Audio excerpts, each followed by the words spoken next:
Hola, hola gente, ¿qué tal? ¿Cómo están? Bienvenidos a una jornada más de la asignatura de Administración de Producción y de Operaciones. Bueno, nosotros en esta jornada vamos a ingresar al siguiente punto que vendría a ser la administración estratégica de la capacidad. La clase pasada nosotros estábamos trabajando, por ejemplo, si ustedes recuerdan, en las unidades pasadas estábamos trabajando productividad, eficiencia en la utilización de mano de obra, de recursos, de energía, tiempo, capital. Hablábamos sobre, por ejemplo, clase pasada también sobre el diseño de un nuevo producto, eso que conlleva cuando uno va a invertir un capital, cuánto tiempo tarda aproximadamente en salir ese diseño, ese proyecto, y evidentemente el costo que eso conlleva, ¿verdad? Eso también estuvimos charlando clase pasada, estuvimos analizando algunas fórmulas que nos permitían determinar si realmente esa inversión iba a ser acertada o no, si los costos versus los gastos, egresos y el impuesto y el ingreso que pretendemos generar, cuánto nos da como resultado neto, al cual nosotros le llamamos la clase pasada el valor neto actual, ¿verdad? Es una fórmula muy importante que ustedes deben de saber utilizar, evidentemente.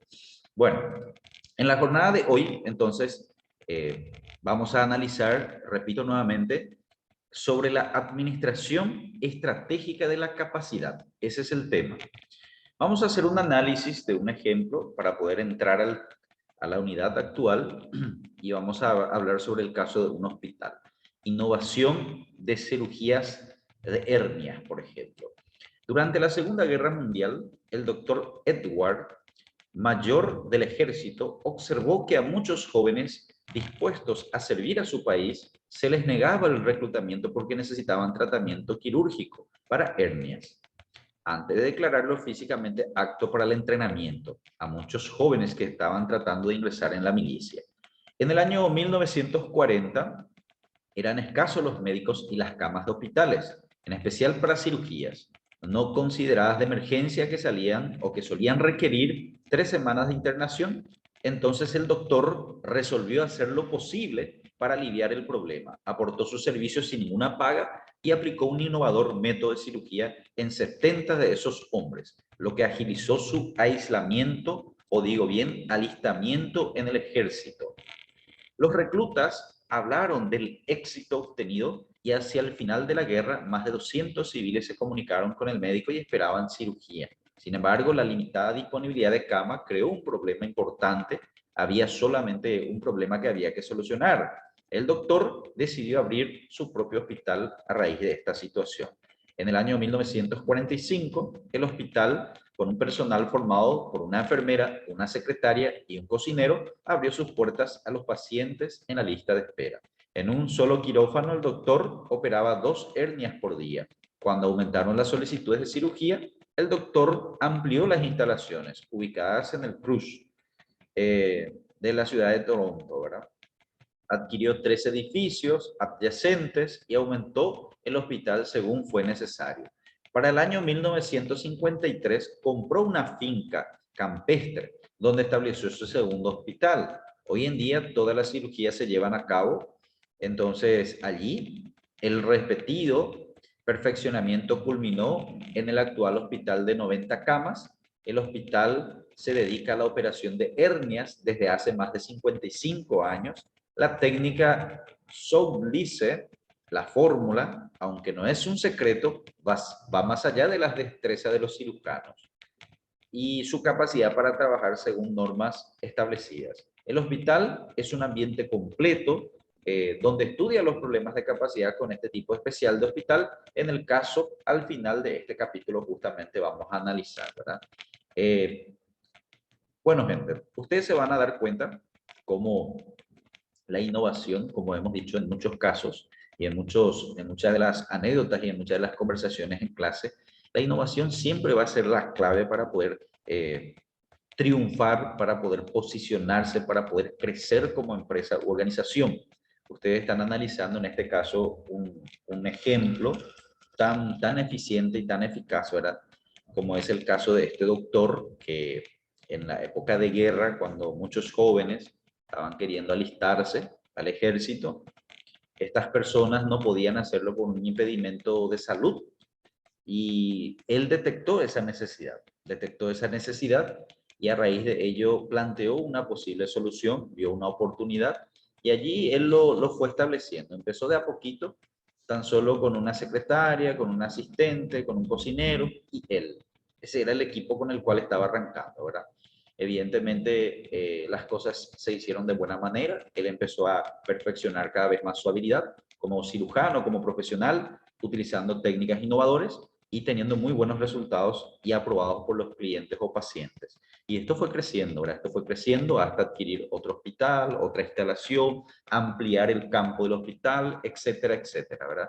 Y se ha perfeccionado tanto en este rubro que nos dice nuestro material que ya lleva más de 50 años ese hospital especializándose en ese tipo de cirugías. O sea que han logrado posicionarse en ese rubro, en esa especialidad, y hoy los pacientes, los clientes, ya los pueden identificar perfectamente como un hospital referente sobre cirugías y especialmente para hernias, ¿verdad? Son situaciones entonces que nos sirven a nosotros como ejemplo para entender que la innovación siempre va a ser una oportunidad para posicionarnos en el mercado, para poder permanecer en el mercado y crecer dentro del mercado competitivo y evidentemente trae muy buenos resultados. Las decisiones de invertir en capacidad de manufactura y servicios son muy complejas. Considere algunas preguntas difíciles que debe plantearse antes de tomar decisiones respecto a eso. ¿Cuánto tiempo tardaría en entrar en funcionamiento la nueva capacidad? ¿Encaja con el tiempo que se tardaría en desarrollar un nuevo producto? ¿Cuáles serían las repercusiones de no contar con suficiente capacidad para un producto promisorio? ¿Qué tan grande debe construir una planta?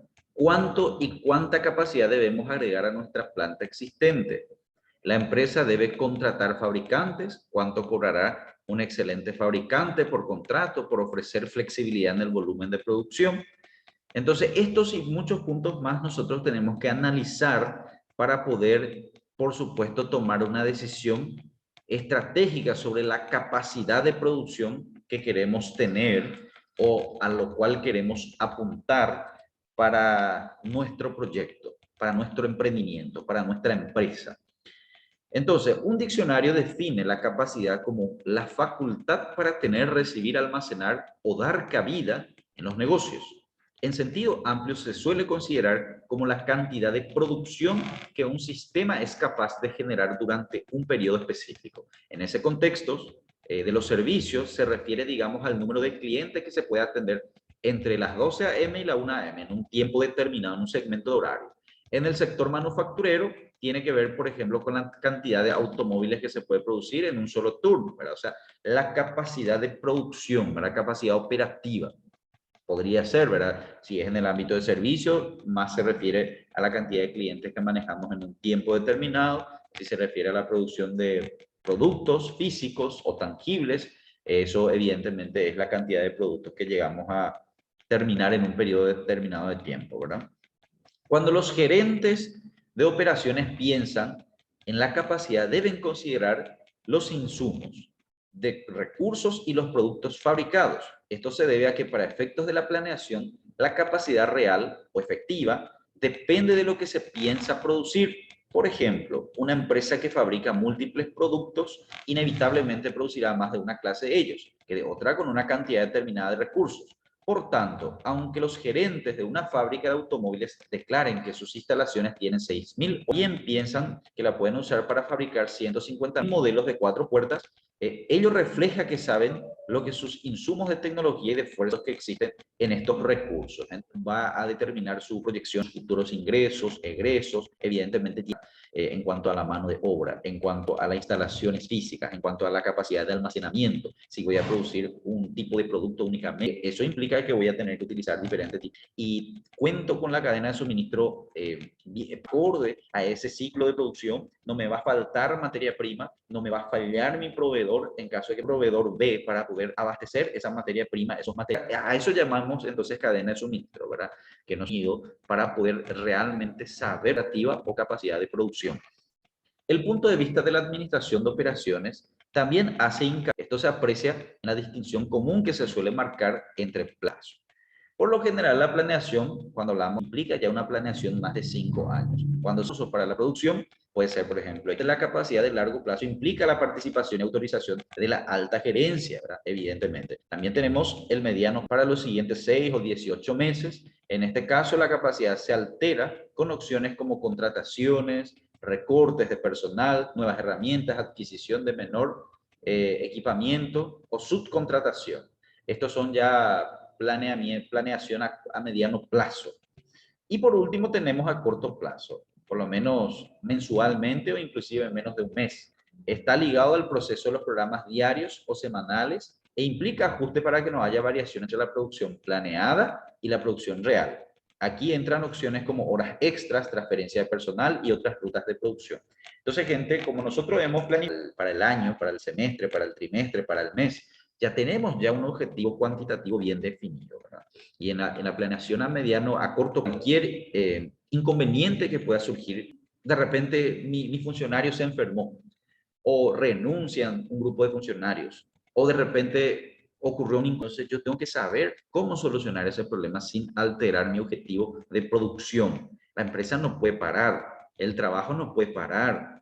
Sabemos que las personas somos inherentes al problema que puede ocurrir en cualquier momento, situaciones adversas que pueden presentarse en cualquier momento, pero una empresa no puede parar, el trabajo debe de continuar, así que yo tengo que planificar, ver alternativas que permitan, por supuesto, que la actividad siga de manera normal. Ese es el objetivo de un gerente, por supuesto.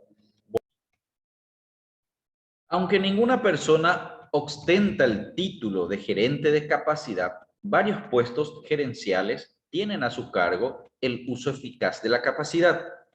Capacidad es un término relativo en el contexto de la administración de operaciones. Puede definirse como cantidad de insumos, recursos disponibles en relación a los requerimientos de producción de un periodo en particular. El objetivo de la planeación estratégica de la capacidad es ofrecer un enfoque para determinar el nivel general de la capacidad de los recursos de capital intensivo. Entonces, podría ser allí tamaño de las instalaciones, equipamiento, fuerza laboral completa, que apoye mejor la estrategia competitiva de la compañía en el largo plazo. El nivel de capacidad que se elija tiene repercusiones críticas en el índice de respuesta de la empresa.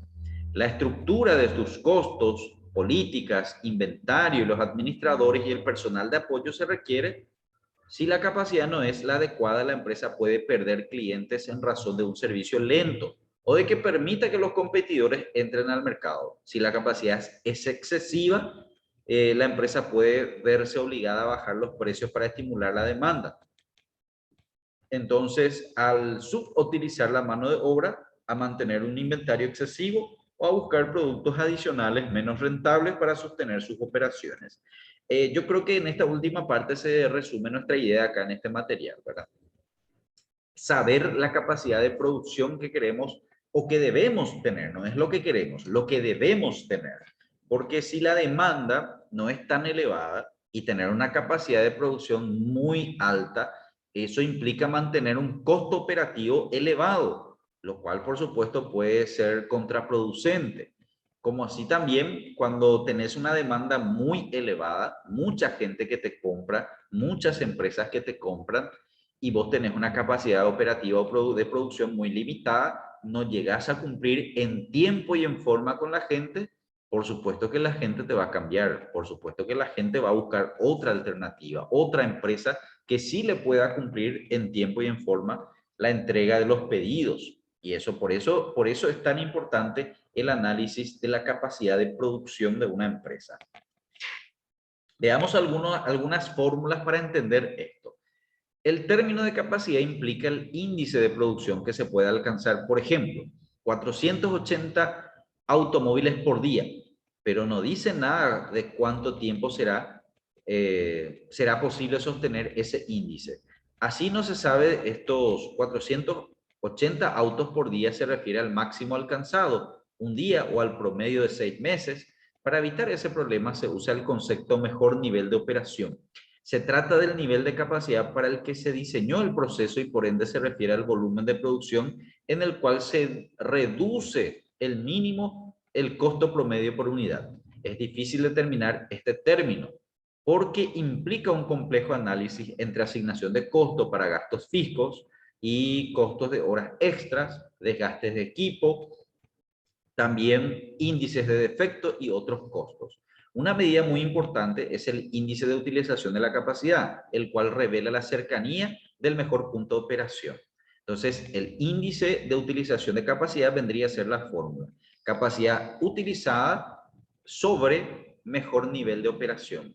Entonces, por ejemplo, si el mejor nivel de operación de la planta fuera 500 automóviles por día, y si operara actualmente solo en 480 automóviles por día, el índice de utilización de la capacidad sería de tan solo 96%, que es resultante entonces de la división entre 480 dividido 500.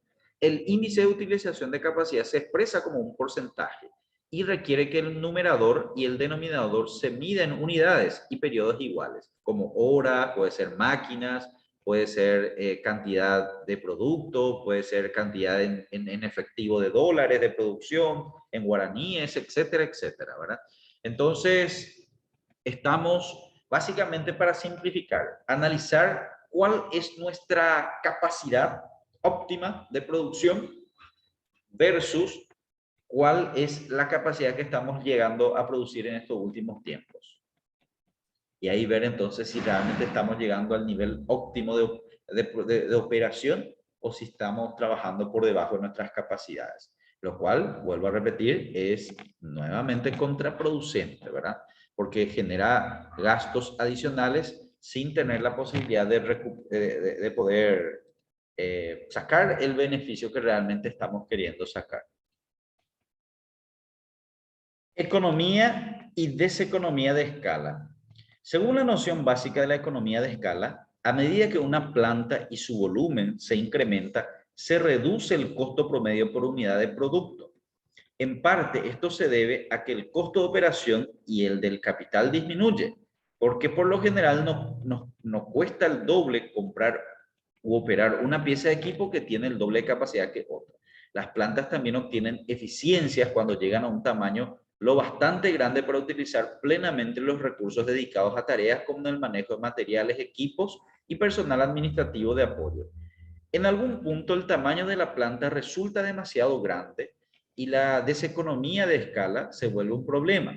Esta deseconomía se presenta de diferentes maneras. Por ejemplo, mantener la demanda que se necesita para que una planta muy grande permanezca activa tal vez requiera ofrecer descuentos sustantivos de productos. Los fabricantes estadounidenses, por ejemplo, de vehículos, afrontan este problema de manera continua. Otro ejemplo común se refiere al uso de unas cuantas piezas de equipo de enorme capacidad.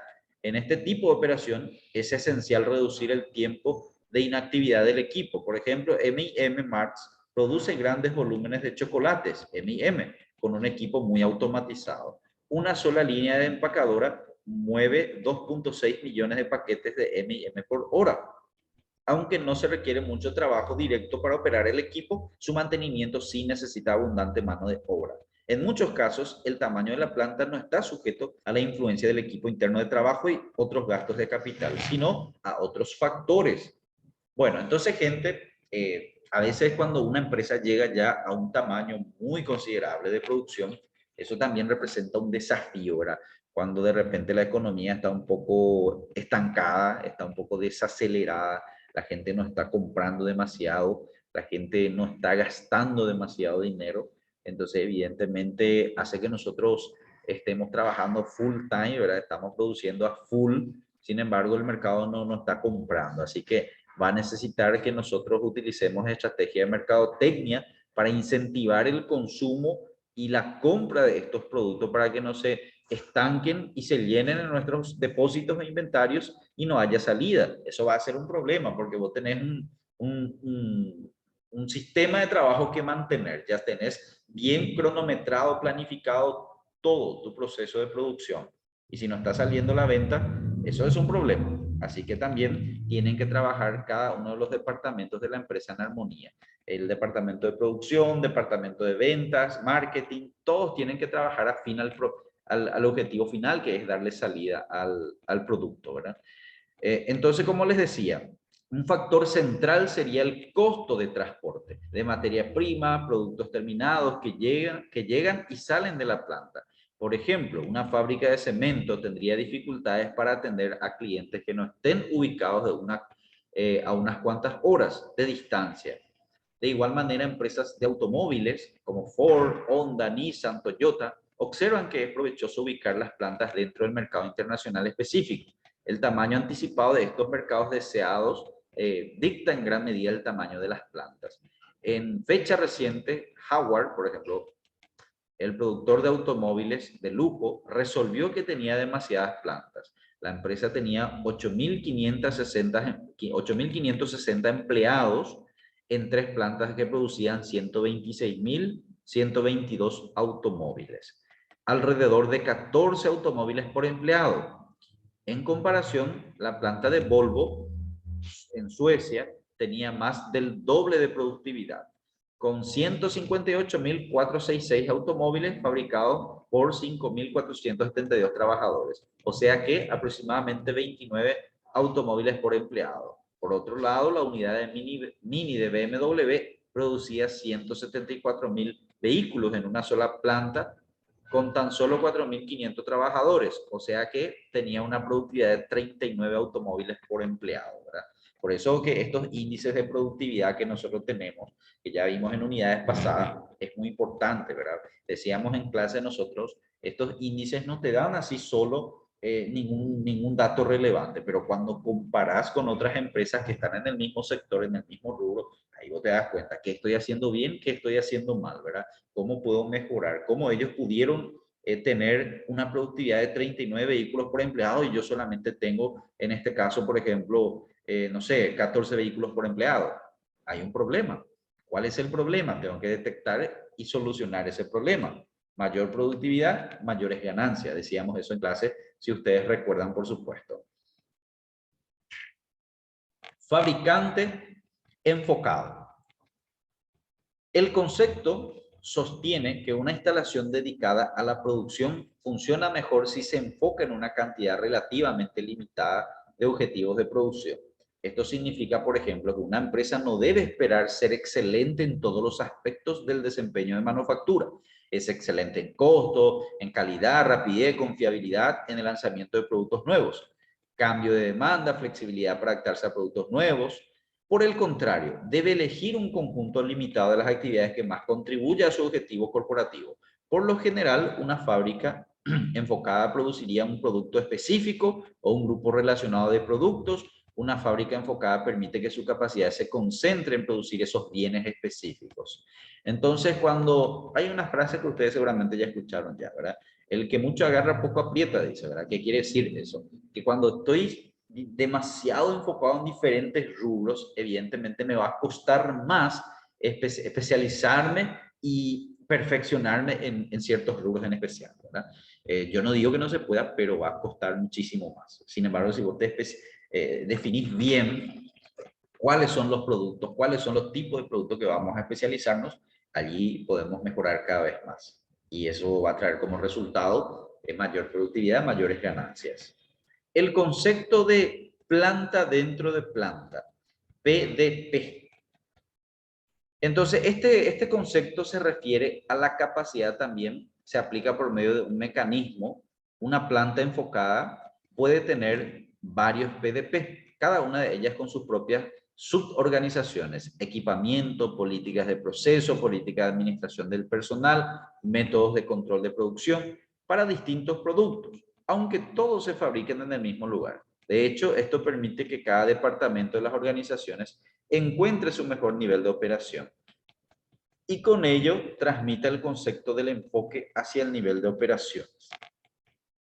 Entonces, otro punto importante a tener en cuenta es la flexibilidad de la capacidad. Significa estar en posibilidad de incrementar o disminuir los niveles de producción con rapidez o de trasladar la capacidad de producción en forma expedida de un producto o servicio a otro. Esta flexibilidad es posible cuando se tiene plantas, procesos y trabajos o trabajadores flexibles, así como estrategias que utilizan la capacidad de otras organizaciones. Cada vez más, las empresas toman en cuenta la idea de la flexibilidad al diseñar su cadena de suministro. Al trabajar con proveedores, construyen capacidad en todos sus sistemas.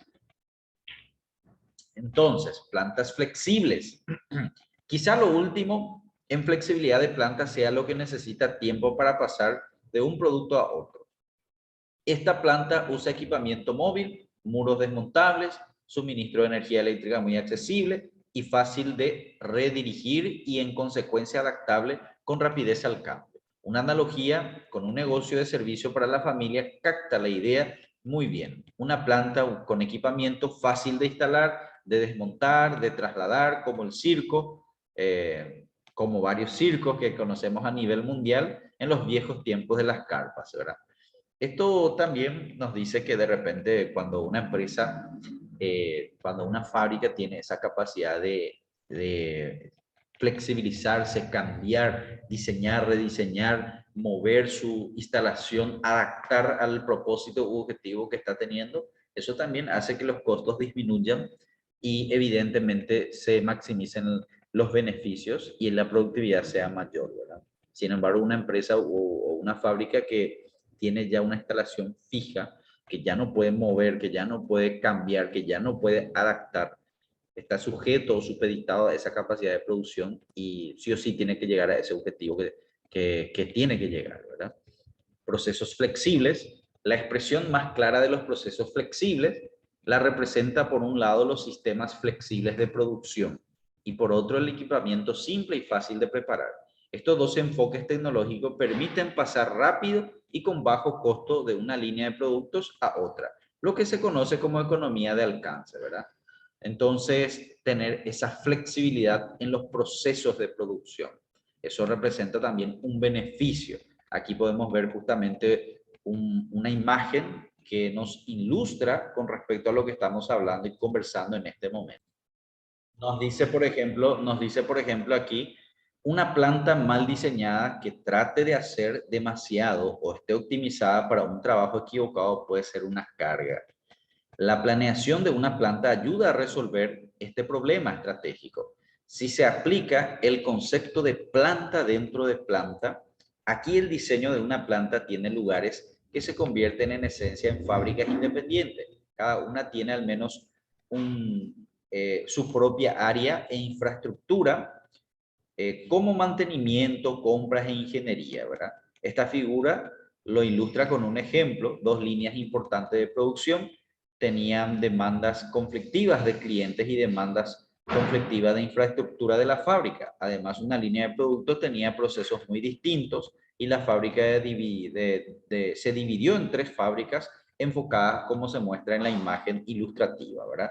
Entonces, cuando hablamos de PDP, esa definición planta dentro de la planta implica que una empresa que es muy grande puede subespecializarse, ¿verdad? Tenemos aquí el bloque A, donde se hace una línea de productos. Tenemos el bloque B, también donde se hace otra línea de productos.